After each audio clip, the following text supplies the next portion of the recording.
रस में डूबल मोर कंगनवा, रस में डूबल मोर कंगनवा, रस में डूबल मोर कंगनवा।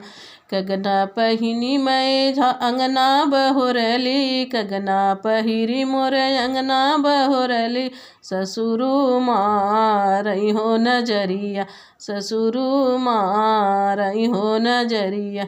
ऐसे ससुर जी के लाज, ऐसे ससुर जी के जेल भेजवई बई। जऊ घर हो तेऊ मोर सजनवा, जऊ घर हो तेऊ मोर बलमुआ। रस में डूबल मोर कंगनवा, रस में डूबल मोर कंगनवा। कंगना पहिरी मैं अंगना बहोरले, जेठवा मारले नजरिया। ऐसे जेठवा के जेल भेजवई बई।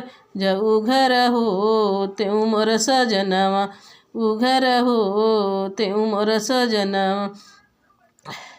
कंगना पहिरी मैं अंगना बटोरली, देवरा मारथे नजरिया, देवरा मारथे नजरिया।